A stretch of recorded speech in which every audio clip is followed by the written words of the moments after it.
ബഹുമാനനായ യോഗാധ്യക്ഷൻ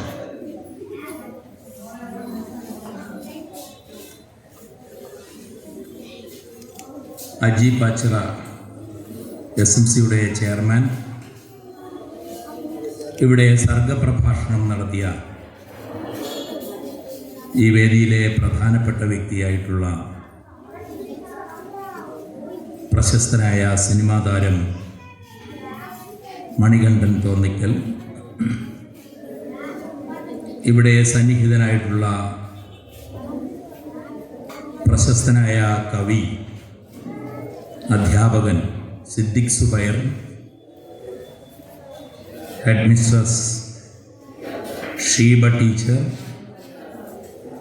മറ്റ് വേദിയിലെ പ്രമുഖരെ, സ്നേഹമുള്ള സഹോദരി സഹോദരന്മാരെ, സുഹൃത്തുക്കളെ, ഇന്ന് വളരെ പ്രധാനപ്പെട്ട ഒരു ദിവസമാണ് എന്നുള്ളത് ഞാൻ ഓർമ്മിപ്പിക്കാതെ തന്നെ നമുക്കറിയാം. ഗാന്ധി ജയന്തിയാണ്. ഗാന്ധിയുടെ 155-ാം ജന്മദിനമാണ്. അതുപോലെ കേരളത്തിലാകമാനം എല്ലാ ഗ്രാമപഞ്ചായത്തുകളും നഗരസഭകളും കോർപ്പറേഷനുകളും എല്ലാം ഇന്ന് ഏറ്റവും പ്രധാനപ്പെട്ട ഒരു ദൗത്യം നിർവഹിക്കുകയാണ്. കേരളത്തെ ശുചിത്വ സമ്പൂർണ്ണമാക്കുവാനുള്ള ഒരു വലിയ ദൗത്യത്തിന് മുന്നിട്ടിറങ്ങുകയാണ്. ഇന്ന് മുഖ്യമന്ത്രി ഇന്ന് രാവിലെ അതിൻ്റെ ഉദ്ഘാടനം നിർവഹിക്കും. എല്ലാ പ്രദേശത്തും എല്ലാ ഭാഗത്തുമുള്ള മാലിന്യം നീക്കം ചെയ്യുവാനുള്ള ശ്രമം ഈ വരാൻ പോകുന്ന 30-ാം തീയതി വരെ, ഒക്ടോബർ 30 വരെ തുടരുകയാണ്. ഇപ്പോൾ ഇന്നലെ മുതൽ നമ്മുടെ ഗ്രാമപഞ്ചായത്തിലെ എല്ലാ വാർഡുകളിലെയും തൊഴിലുറപ്പ് തൊഴിലാളികളും ADS CDS അംഗങ്ങളും കുടുംബശ്രീകളും പൊതുപ്രവർത്തകരും എല്ലാവരും ചേർന്ന് ആ വാർഡിൻ്റെ മാലിന്യം നീക്കം ചെയ്യുവാനുള്ള ശ്രമകരമായ ദൗത്യത്തിൽ ഏർപ്പെട്ടിരിക്കുകയാണ്. ഇന്ന് നമ്മുടെ ഗ്രാമപഞ്ചായത്തിലെ ഏറ്റവും കൂടുതൽ മാലിന്യം നിക്ഷേപിക്കപ്പെട്ടിട്ടുള്ള CRP പള്ളിപ്പുറം CRP കാരമൂട് റോഡിൽ അവിടെയുള്ള ഒരു പാർക്കിൽ വെച്ച് ഇതിൻ്റെ പഞ്ചായത്ത് തല ഉദ്ഘാടനം നടക്കുക. ഞാനിത് സൂചിപ്പിച്ചത് നമ്മൾ രക്ഷകർത്താക്കളാണ്. ഇവിടെ വന്നെത്തിയിട്ടുള്ളവരെല്ലാവരും തന്നെ നമ്മളെല്ലാവരും മനസ്സിൽ വയ്ക്കേണ്ട ഒരു സംഗതി, ഞാനടക്കം, നമ്മൾ ആരോഗ്യത്തെക്കുറിച്ച് വലിയ ബോധവാന്മാരാണ് നമ്മളെല്ലാവരും. നമ്മുടെ കുഞ്ഞിന് അസുഖം വന്നാൽ, അമ്മയ്ക്ക് അസുഖം വന്നാൽ, നമുക്ക് അസുഖം വന്നാൽ അത് വളരെ ഗൗരവത്തോടെ കാണുന്ന ഒരു സമൂഹമാണ് നമ്മൾ. എന്നാൽ ആ അസുഖത്തിന് കാരണമായി തീരുന്ന മാലിന്യം നമുക്ക് നല്ല തീർച്ചയുണ്ട് നമ്മുടെ വീട്ടിൽ കിടക്കാൻ പാടില്ല. അതുകൊണ്ട് തന്നെ നമ്മൾ ആ മാലിന്യത്തെ പുറത്ത് നിക്ഷേപിക്കുകയാണ്, റോഡിൽ. അത് ഏറിയും കുറഞ്ഞും. വീട്ടിനകത്ത പുല്ല് ചെത്തിപ്പറച്ചാൽ അത് നിക്ഷേപിക്കുന്ന എവിടെയാണ്? റോഡിലാണ്, പുറത്തേക്കാണ്. പുല്ലൊക്കെ ചെത്തിപ്പറച്ചാൽ നമ്മളതിനെ കൊണ്ടുവന്ന് പുറത്തേക്ക് കളയും. അതാണ് നമ്മുടെ ഒരു രീതി. അത് നമ്മുടെ ഒരു കുഴപ്പമൊന്നുമല്ല, ഗവൺമെൻറ് തന്നെ കണ്ടെത്തിയിരിക്കുന്നു. പഠനത്തിലുണ്ടായ തകരാറാണ്. ഒരുപാട് കാര്യങ്ങൾ നമ്മൾ വ്യത്യാസം വരുത്തിയ ഒരു സമൂഹമാണ് കേരളം. വിദ്യാഭ്യാസ രംഗത്ത് വളരെ മെച്ചപ്പെട്ടു. നോക്കൂ, നമുക്ക് മുതിർന്നവരെ ബഹുമാനിക്കാനറിയാം, വൈകല്യമുള്ളവരെ സഹായിക്കാനറിയാം, അന്ധരായിട്ടുള്ളവരെ അപ്പുറത്ത് കടത്തിവിടാനറിയാം, വലിയ ദുഃഖമുള്ളവരെ ആശ്വസിപ്പിക്കാനറിയാം, സാമ്പത്തികമില്ലാത്തവരെ സഹായിക്കാനറിയാം. ഇതെല്ലാം നമ്മൾ പാഠപുസ്തകത്തിലൂടെ വിദ്യാലയങ്ങളിലൂടെ നേടിയതാണ് എന്നുള്ളത് ഒരു പക്ഷേ നമ്മൾ അറിയുന്നില്ല എന്ന് മാത്രം. നമ്മുടെ പാഠപുസ്തകത്തിലെ കഥകളിലൂടെ, കവിതകളിലൂടെ, ലേഖനങ്ങളിലൂടെ, അധ്യാപകരിലൂടെ ഒക്കെ പകർന്നു കിട്ടിയതാണ്. പിന്നെ സാമൂഹ്യമായ വിദ്യാഭ്യാസത്തിലൂടെയും. ഇങ്ങനെ വലിയ നേട്ടങ്ങൾ കൈവരിച്ച കേരളം ഒരു കാര്യത്തിൽ മാത്രം നാടിന്, രാജ്യത്തിന് അപമാനമായി മാറി. ഇത്രയും മാലിന്യം പുറത്തു തള്ളുന്ന ഒരു സംസ്ഥാനം ഇല്ല തന്നെ.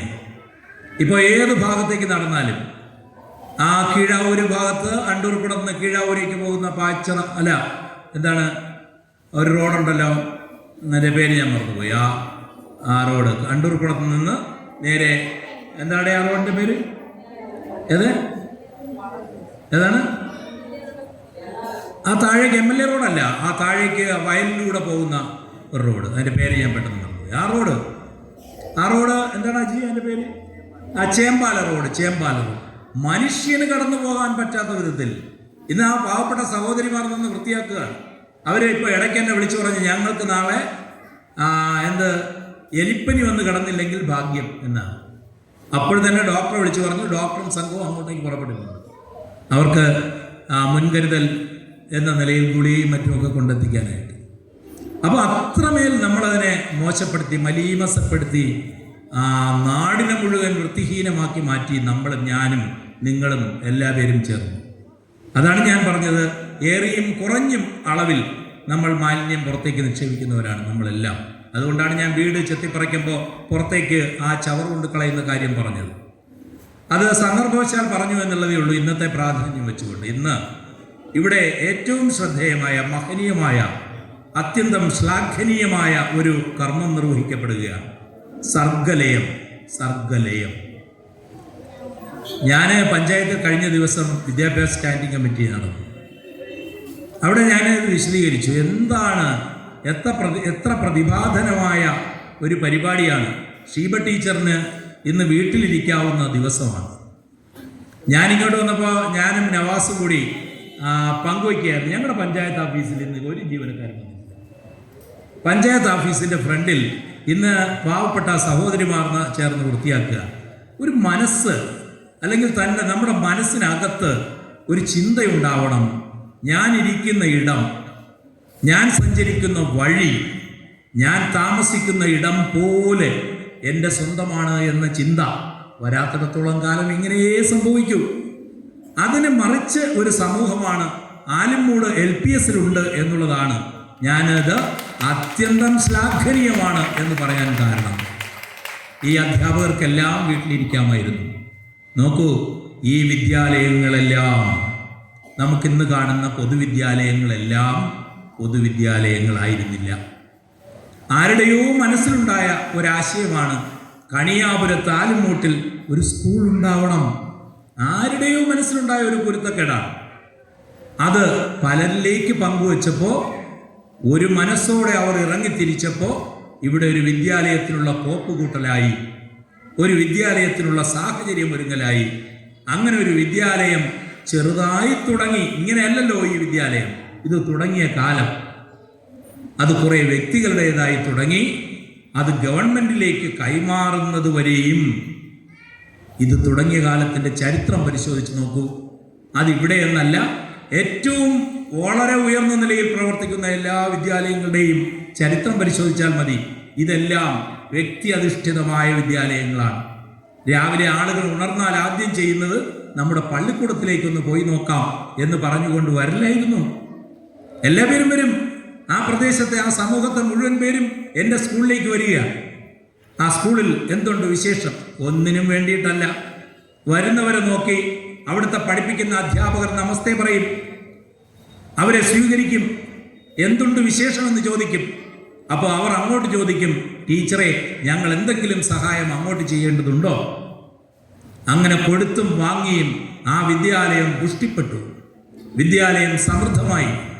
അങ്ങനെ ആ വിദ്യാലയം വളർന്ന് വലുതായി വരുന്തോറും ഞങ്ങൾ അധ്യാപകരുടെ മനസ്സിലൊരു കുസൃതി ചിന്ത ഉണ്ടായി. ഈ പൊതുസമൂഹം എന്നും ഇങ്ങനെ കടന്നു വരുന്നത് ഞങ്ങൾക്ക് ചില ബുദ്ധിമുട്ടുണ്ട് എന്ന ചിന്ത. എന്താ ബുദ്ധിമുട്ട്?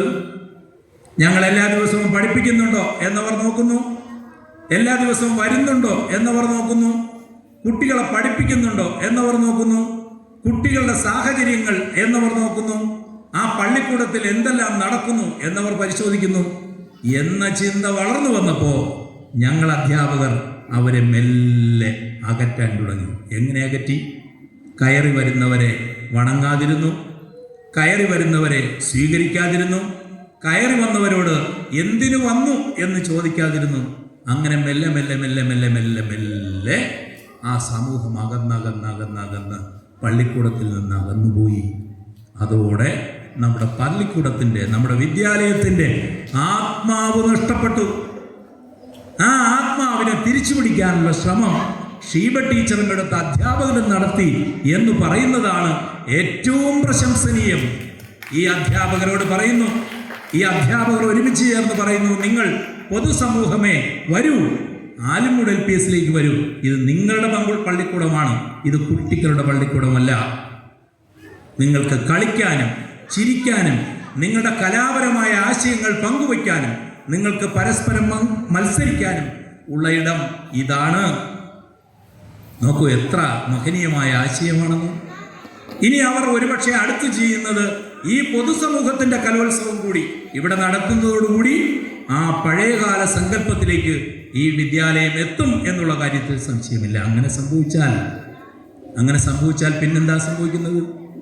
അങ്ങനെ സംഭവിച്ചാൽ ഈ വിദ്യാലയത്തിനൊരു ചോക്ക് വേണം എന്ന് പറഞ്ഞാൽ ഒരു സമൂഹം ഓടിയെത്തും ഒരു ചോക്കുമായി. ഈ വിദ്യാലയത്തിന് ഒരു ഡെസ്ക് വേണമെന്ന് പറഞ്ഞാൽ ഈ പൊതുസമൂഹം ഓടിയെത്തും ഒരു ഡെസ്കുമായി. ഈ വിദ്യാലയത്തിന് എന്ത് വേണമെന്ന് പറഞ്ഞാലും അതുമായി ഓടിയെത്താൻ ഒരു സമൂഹത്തെ സൃഷ്ടിക്കലാണ് ഈ വിദ്യാലയം ചെയ്യുന്നത്. അതുകൊണ്ടാണ് ഇത് മഹത്തായ ഒരു വലിയ ഒരു പ്രശംസനീയമായ ഒരു ചടങ്ങാണ്, ഒരു കർമ്മമാണ് ഇത് എന്ന് പറയാൻ കാരണം ഇതൊരു തുടക്കമാണ്. നമ്മളിതിനു മുന്നേ പല പരീക്ഷണങ്ങളും നടത്തിയിട്ടുണ്ട്. അമ്മ വായന, അമ്മമാരെ വിളിച്ച് വായിപ്പിച്ചു, അമ്മമാരെ കൊണ്ട് കഥകൾ എഴുതിച്ചു, അമ്മമാരെ കൊണ്ട് പുസ്തകങ്ങൾ എഴുതിച്ചു. ഒന്നും വിജയകരമായി മാറിയില്ല. എന്തുകൊണ്ടാണ്? ആ സ്കൂൾ തയ്യാറായാൽ മാത്രമേ ഇത് വിജയകരമായി മാറൂ എന്നുള്ള കാര്യത്തിൽ സംശയമില്ല. അതുകൊണ്ട് അത് ഏറ്റെടുത്തിരിക്കുന്ന ഈ വിദ്യാലയം ഇനിയുള്ള കാലത്ത് അതിൻ്റെ ഉയർച്ചയുടെ പരമോന്നതമായ നിലയിലേക്ക് മാറും എന്നുള്ള കാര്യത്തിൽ ഒരു സംശയവുമില്ല. ഞങ്ങളിപ്പോൾ ഈ സ്കൂളിന് വേണ്ടി ഒരു മതിൽ ഇപ്പോൾ കെട്ടും. നമ്മുടെ പദ്ധതിയെല്ലാം അംഗീകരിച്ച് വന്നു കഴിഞ്ഞു. ഇനി അതിനെ ടെൻഡർ ഇട്ട് പോവുക മാത്രമേ വേണ്ടി വരൂ. ഒരു വലിയ ആർച്ചും ഒരു മതിലുമായി ഇപ്പോൾ പണി പൂർത്തിയാവും. ഈ വർഷത്തിൽ തന്നെ പൂർത്തീകരിക്കും. അതുപോലെ ഈ നിൽക്കുന്ന മരം എത്രയോ പ്രാവശ്യം ടെൻഡർ ചെയ്തു. ഒരാളും എടുക്കുന്നില്ല അത് മുറിക്കാനായിട്ട്. അതിന് വിലയൊന്നും വിട്ടിട്ടില്ല. 1000 എത്രയോ രൂപയേ ഉള്ളൂ, അല്ലേ? 1400 രൂപയെ വിലയിട്ടിട്ടുള്ളൂ. പക്ഷെ എന്ത് ചെയ്യാം? മുറിച്ചു മാറ്റാൻ 6000 രൂപ വേണം. ഇതാണ് വിഷയം. ആരും എടുക്കുന്നില്ല. ഇത് വേറെ ഉപയോഗമൊന്നുമുള്ള മരമല്ല, അതുകൊണ്ട് ആരും എടുക്കുന്നില്ല. എങ്ങനെയെങ്കിലും ആരെയെങ്കിലും കൊണ്ട് മുറിച്ചു കഴിഞ്ഞാൽ പിറ്റേ നിമിഷം അത് 50 ലക്ഷം രൂപയുടെ നിർമ്മാണ പ്രവർത്തനം, ഒരു കെട്ടിടം അവിടെ നിർമ്മിക്കുവാൻ MLA ഫണ്ടും വെച്ച് ഇങ്ങനെ കാത്തിരിക്കുകയാണ്. എന്താണ് ചെലവഴിക്കാത്തത് എന്ന് ചോദിച്ചു. ഇങ്ങനെ വികസന പ്രവർത്തനങ്ങളുടെ പരമ്പര നമ്മുടെ വിദ്യാലയത്തിനുണ്ടാകും എന്നുള്ള കാര്യത്തിൽ സംശയമില്ല. ഇപ്പോൾ നോക്കൂ, ഞാൻ നമ്മുടെ ഷീബ ടീച്ചറിനോടൊരു ചലഞ്ച് പോലെ പറയുകയാണ്. ഷീബ ടീച്ചറെ, ഈ വർഷം അവസാനിക്കുന്നതിന് മുമ്പ് ഇവിടുത്തെ പ്രീ പ്രൈമറിയും പ്രൈമറിയും മുഴുവൻ 1ാം ക്ലാസ്സും 2ാം ക്ലാസ്സും AC നിങ്ങൾ വിചാരിച്ചാൽ നടക്കും. ഇവിടെ നമുക്ക് ഒരുപാട് സ്ഥാപനങ്ങളുണ്ട്, ഒരുപാട് രക്ഷകർത്താക്കളുണ്ട്. അവർ വിചാരിച്ചാൽ നിഷ്പ്രയാസം കഴിയും. ഒരു AC വാങ്ങി തരാനായിട്ട് ബുദ്ധിമുട്ടുമില്ല. നമ്മുടെ സ്കൂളെല്ലാം ഇപ്പോൾ സോളാറാക്കാൻ പോകുമല്ലേ. പഞ്ചായത്ത് എല്ലാ വിദ്യാലയങ്ങളും സോളാറാക്കുകയാണ്. മുഴുവൻ വിദ്യാലയങ്ങളും സോളാറാക്കുകയാണ്. സോളാറായി ഉണ്ടോ? സോളാറായി. നമ്മുടെ ഗ്രാമപഞ്ചായത്ത് ഓഫീസ് സോളാറായി. മുഴുവൻ ഓഫീസുകളും സോളാറായി. ഇവിടെ വലിയ ടവർ സ്ഥാപിച്ചു കൊടുത്തു. കുടിവെള്ളത്തിന് വേണ്ടി എല്ലാ സൗകര്യങ്ങളും ചെയ്തു തരാൻ നമ്മൾ തയ്യാറാണ്. പ്രത്യേകിച്ചും ഗ്രാമപഞ്ചായത്ത് വിദ്യാഭ്യാസ വിഷയങ്ങളിൽ വലിയ ശ്രദ്ധ വയ്ക്കുകയും ഒരുപാട് പ്രവർത്തനങ്ങൾ നടപ്പിലാക്കുകയും ചെയ്തിട്ടുണ്ട്. ഇപ്പോൾ കുട്ടികളുടെ വ്യക്തിത്വ വികസന ക്യാമ്പ് ആരംഭിക്കാൻ പോവുകയാണ്. അതുപോലെ കളരിപ്പയറ്റ് ആരംഭിക്കാൻ പോവുകയാണ് നമ്മൾ. കളരിപ്പയറ്റ് അത് ഓരോ സ്കൂളിലും ആരംഭിക്കണോ, എല്ലാം കൂടെ ചേർന്നുകൊണ്ട് ഒരു കേന്ദ്രത്തിൽ ആരംഭിക്കണോ എന്നുള്ള കാര്യത്തിൽ ആശയവിനിമയം നടക്കുന്നതേ ഉള്ളൂ. അതിലൊരു തീർപ്പ് വന്നാൽ നമ്മൾ ആലുംമൂട് LPS കളരിയായി ആരംഭിക്കും. കുട്ടി നാളെ ഒരാളിനെ അടിക്കാൻ വേണ്ടിയിട്ടല്ല, പകരം അവർ ഫിസിക്കലി ഫിറ്റ് ആകാൻ വേണ്ടിയിട്ടാണ് നമ്മളത് പഠിക്കണം എന്ന് ആഗ്രഹിക്കുന്നത്. ഞാൻ ദീർഘമായി പോകുന്നില്ല. എല്ലാ ആശംസകളും നേർന്നുകൊണ്ട് ഈ കർമ്മം നിർവഹിച്ച ഇവിടുത്തെ അധ്യാപകർക്ക് ഒരിക്കൽ കൂടി ആശംസകൾ നേർന്നുകൊണ്ട് ഞാൻ ഈ പരിപാടി ഉദ്ഘാടനം ചെയ്ത് അറിയിക്കുന്നു. നന്ദി.